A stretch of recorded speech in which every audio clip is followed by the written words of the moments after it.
আসসালামু আলাইকুম, স্বাগত জানাচ্ছি আটবির রাতের সংবাদে। আপনাদের সঙ্গে রয়েছি আমি হাবিবা আফরোজ। নির্বাচন ঘিরে আইন শৃঙ্খলা পরিস্থিতি নিয়ে শঙ্কা প্রকাশ করেন বিএনপির স্থায়ী কমিটির সদস্য মির্জা আব্বাস।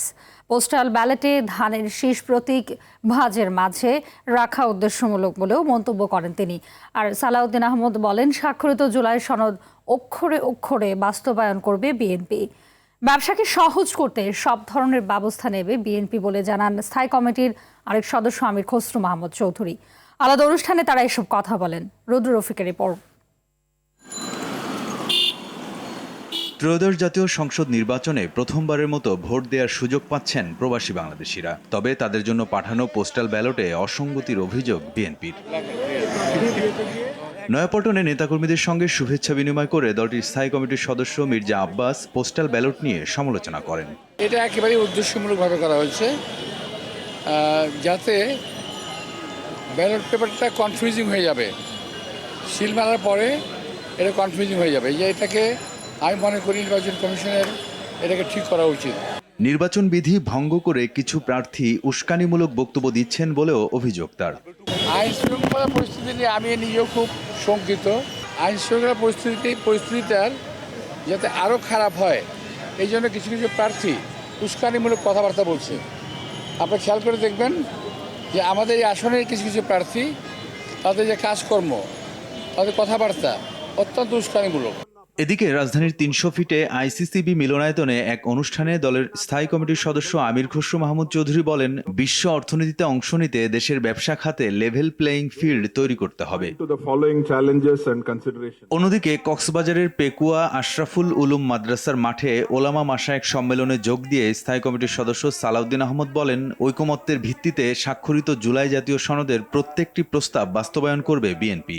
আমরা সবসময় বলি যে স্বাক্ষরিত জুলাই জাতীয় সনদের পক্ষে আছে বিএনপি। অক্ষরে অক্ষরে জুলাই জাতীয় সনদের প্রত্যেকটি প্রস্তাব আমরা যেটা ঐকমত্যের ভিত্তিতে স্বাক্ষরিত হয়েছে সেটা আমরা বাস্তবায়ন করব। বিএনপি ক্ষমতায় গেলে গণতান্ত্রিক ও সাংবিধানিক অধিকার নিশ্চিত করা হবে বলেও জানান সালাউদ্দিন আহমদ। রুদ্র রফিক, RTV, ঢাকা। এদিকে বিদেশে পাঠানো পোস্টাল ব্যালটের ভিডিও ভাইরাল ইস্যুতে শাস্তিমূলক ব্যবস্থা নেওয়ার আহ্বান জানিয়েছেন বিএনপির স্থায়ী কমিটির সদস্য নজরুল ইসলাম খান। সন্ধ্যায় গুলশানে বিএনপির নির্বাচন পরিচালনা কার্যালয়ের সংবাদ সম্মেলনে এই আহ্বান জানান তিনি। এ সময় ঘটনাটি ইসির ইচ্ছাকৃত দাবি করে নজরুল ইসলাম বলেন, প্রবাসীদের ভোটাধিকারের দাবি বিএনপিরও ছিল।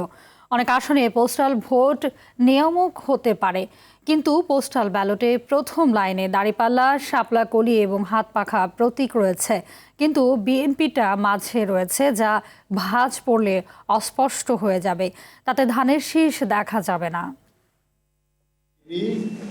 এবং সুষ্ঠু নির্বাচনের পথে প্রতিবন্ধকতা সৃষ্টিকারী কার্যক্রম সম্পর্কে তারা দ্রুত কার্যকর ব্যবস্থা নেবেন এবং যাতে করে এই ধরনের অপরাধ সংগঠিত হতে না পারে সেটা বাধা সৃষ্টি করবেন এবং তারপরেও কেউ করলে তার বিরুদ্ধে আইনানুগ ব্যবস্থা গ্রহণ করবেন।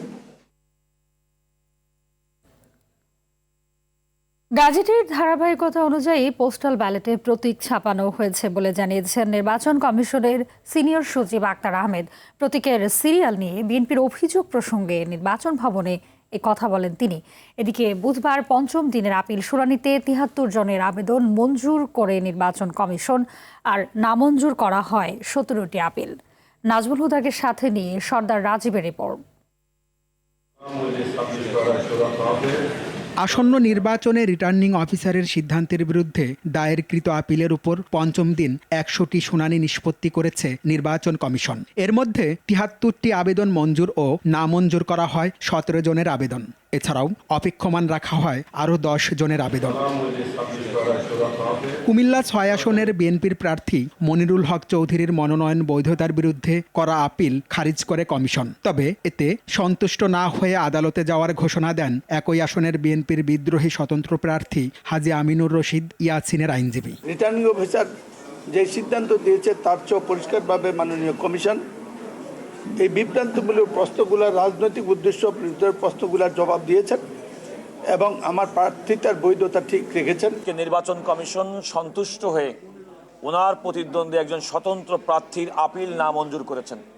এই নামঞ্জুর করার অর্থ হচ্ছে জনাব মনিরুল হক চৌধুরী কুমিল্লা 6 আসনে বিএনপি মনোনীত প্রার্থী হিসেবে চূড়ান্তভাবে বৈধতা পেলেন। এদিকে বাহরাইনের একটি ডেলিভারি পয়েন্ট থেকে অন্যের পোস্টাল ব্যালটের খাম সরবরাহের বিষয়টি দেশটির পোস্ট অফিস তদন্ত করবে বলে জানান ইসি সচিব। প্রবাসী ভোটাররা ভোটের একটা ব্যালট পেয়েছেন, এই আনন্দটুকু ধরে রাখার জন্য এটা কেউ করে আপনার এটাকে তারপরে পোস্ট করেছেন।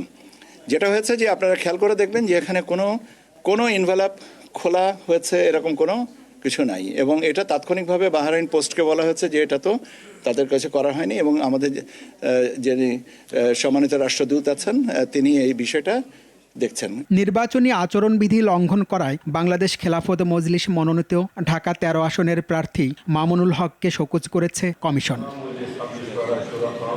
সর্দার রাজীব, RTV, ঢাকা। 12 ফেব্রুয়ারি নির্ধারিত সময়ে নির্বাচন ও গণভোট অনুষ্ঠিত হবে বলে মার্কিন কূটনৈতিকদের জোরালোভাবে জানিয়েছেন প্রধান উপদেষ্টা ডক্টর মোহাম্মদ ইউনূস। এ বিষয়ে কোনো ধরনের বিভ্রান্তির সুযোগ নেই বলে স্পষ্ট করেন তিনি। মঙ্গলবার রাতে ঢাকার রাষ্ট্রীয় অতিথি ভবন যমুনায় সাবেক মার্কিন কূটনৈতিক আলবার্ট গম্বিস ও মোর্স ট্যানের সঙ্গে সাক্ষাতে তিনি এসব কথা বলেন। তারা আসন্ন নির্বাচন পর্যবেক্ষণের জন্য বাংলাদেশ সফরে এসেছেন। প্রধান উপদেষ্টা বলেন, নির্বাচনকে ঘিরে ইচ্ছাকৃতভাবে বিভ্রান্তি ছড়ানো হচ্ছে, তবে অন্তর্বর্তী সরকার নির্বাচনের নির্ধারিত সময়সূচি থেকে এক চুলও সরে আসবে না। নির্বাচনে অন্তর্বর্তী সরকার সম্পূর্ণ নিরপেক্ষ ভূমিকা পালন করবে বলেও জানান তিনি। গণভোটে হ্যাঁর পক্ষে জনমত আদায়ে বিভিন্ন বেসরকারি উন্নয়ন সংস্থা এবং পোশাক কারখানাগুলোর সামনে ব্যানার ফেস্টুন টাঙানোর আহ্বান জানিয়েছেন অন্তর্বর্তী সরকার। এ লক্ষ্যে বিজিএমই সহ সংশ্লিষ্ট প্রতিষ্ঠানগুলোতে চিঠি দিয়েছে প্রধান উপদেষ্টার কার্যালয়। তবে এ ধরনের চিঠি নিয়ে প্রশ্ন তুলেছেন বিশেষজ্ঞরা। এতে ব্যক্তির স্বাধীনতা খর্ব হচ্ছে বলে মনে করেন তারা। আরও জানাচ্ছেন তৌহিদুর রহমান। গণভোটে হায়ের পক্ষে প্রচার কার্যক্রমের মুখ্য সমন্বয়ক হিসেবে জাতীয় ঐকমত্য কমিশনের সহসভাপতি ও প্রধান উপদেষ্টার বিশেষ সহকারী আলী রিয়াজকে দায়িত্ব দিয়েছে প্রধান উপদেষ্টার কার্যালয়। সরকারি নির্দেশনা অনুযায়ী বাস, ট্রেন, লঞ্চ, ফেরি সহ বিভিন্ন যানবাহনে প্রদর্শন করা হবে লিফলেট ফেস্টুন। সিটি কর্পোরেশন ও পৌর এলাকার জনবহুল স্থানে বসানো হবে ডিজিটাল বিলবোর্ড, ব্যানার ও ফেস্টুন। আমরা একটা সার্কুলার পেয়েছি প্রধান উপদেষ্টা কার্যালয় থেকে, সেটা হচ্ছে 5ই জানুয়ারি ওই ডেটে সাইন করা। তারই অংশ হিসেবে বিজিএমের মাধ্যমে শ্রমিকদের গণভোটের জন্য সচেতনতা তৈরি এবং হ্যাঁ ভোটের ইতিবাচক বার্তা তুলে ধরতে পোশাক শিল্প মালিকদের আহ্বান জানিয়েছে সরকার। পরিবর্তনের জন্য হ্যাঁ, এই হচ্ছে আমাদের ইনস্ট্রাকশন। আমরা অ্যাজ পার গভর্নমেন্ট ইনস্ট্রাকশন আমরা এটা করেছি, এবং এটা স্পষ্ট জায়গায় ঝুলানোর কথা বলা হয়েছে, বিল্ডিংয়ের বাইরে এবং রিসেপশন এরিয়া 2 জায়গায়, এবং হেড অফিসে এই 2টা জায়গায় এটা ঝুলানোর জন্য আমাদেরকে ইনস্ট্রাকশন দেওয়া হয়েছে, এবং সেটার আলোকে আমরা সবগুলো ফ্যাক্টরিতে এটা প্রতিপালন করা হয়েছে।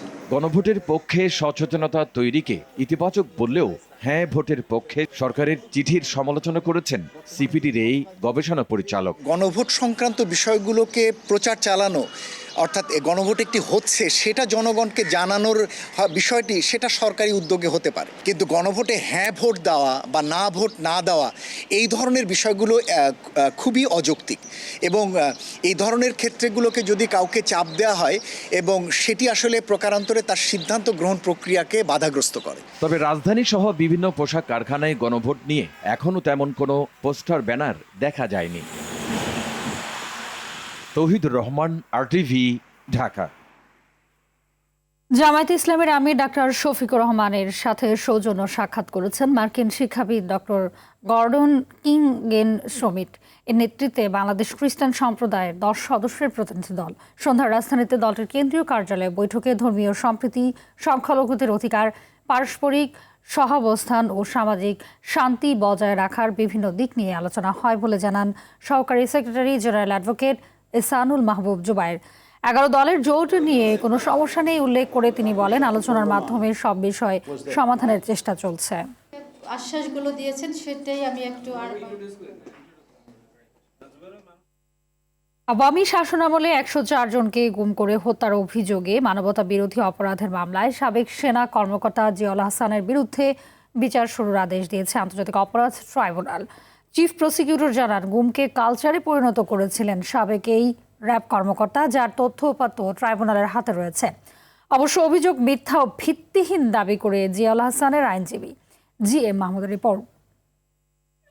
এখন পর্যন্ত অপেক্ষায় আছে যে আমাদের বাবা ফিরে আসবে। পতিত আওয়ামী লীগ সরকারের শাসনামলে গুম, খুন ও নির্যাতনের ঘটনায় বেশ কয়েকটি মামলার বিচার চলছে আন্তর্জাতিক অপরাধ ট্রাইব্যুনালে। এর মধ্যে একটি শতাধিক মানুষকে গুম করে হত্যা সহ 3 অভিযোগে সাবেক সেনা কর্মকর্তা জিয়াউল আহসানের বিরুদ্ধে।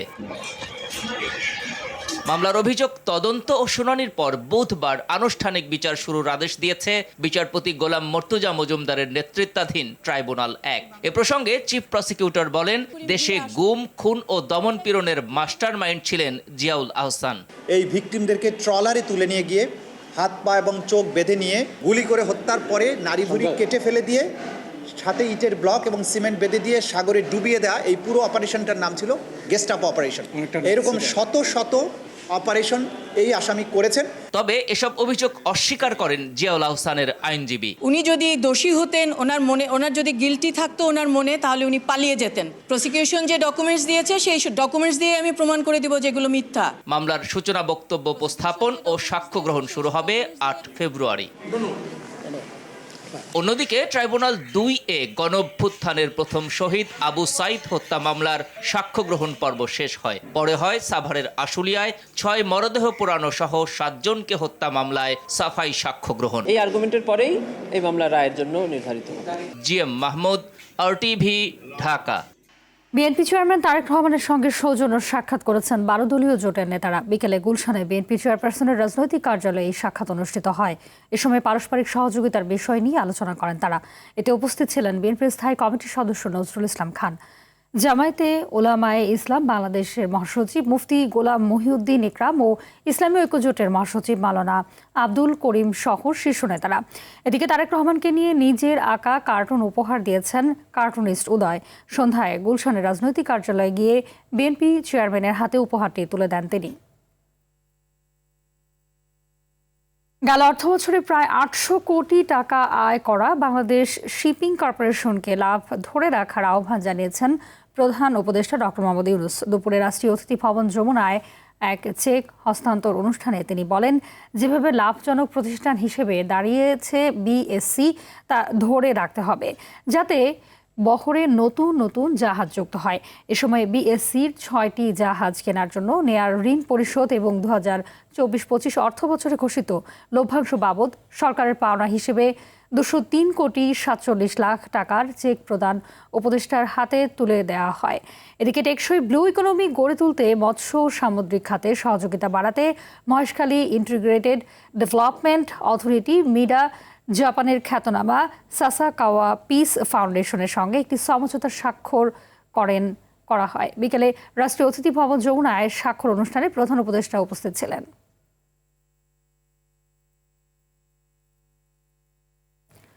ত্রয়োদশ জাতীয় সংসদ নির্বাচন ও গণভোটকে সামনে রেখে বিদেশি নাগরিকদের আসা, অবস্থান ও প্রস্থান সুশৃঙ্খলভাবে রাখতে বিশেষ নির্দেশনা জারি করেছে সরকার। সোমবার স্বরাষ্ট্র মন্ত্রণালয়ের বহিরাগমন অনুবিভাগ থেকে এই নির্দেশনা দেওয়া হয়।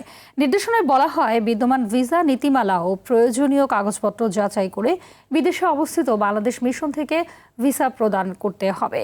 অন অ্যারাইভাল ভিসার ক্ষেত্রে আগমনের উদ্দেশ্যে স্পন্সর, হোটেল বুকিং ও ফিরতি টিকিট যাচাই করে সন্তুষ্ট হলেই ভিসা দেওয়া যাবে। কোনো ধরনের সন্দেহ বা অনিয়ম পাওয়া গেলে অন অ্যারাইভাল ভিসা দেওয়া যাবে না। এছাড়া বিদেশি সামরিক ও নিরাপত্তা বাহিনীর সদস্যদের আগমনের ক্ষেত্রে স্বরাষ্ট্র মন্ত্রণালয়ের পূর্ব অনুমতি বাধ্যতামূলক করা হয়েছে। নির্দেশনাটি অবিলম্বে কার্যকর হবে বলে জানিয়েছে স্বরাষ্ট্র মন্ত্রণালয়। রাতের সংবাদ এ পর্যন্ত। মধ্যরাতের সংবাদ একটায় দেখার আমন্ত্রণ রইল। ধন্যবাদ সবাইকে।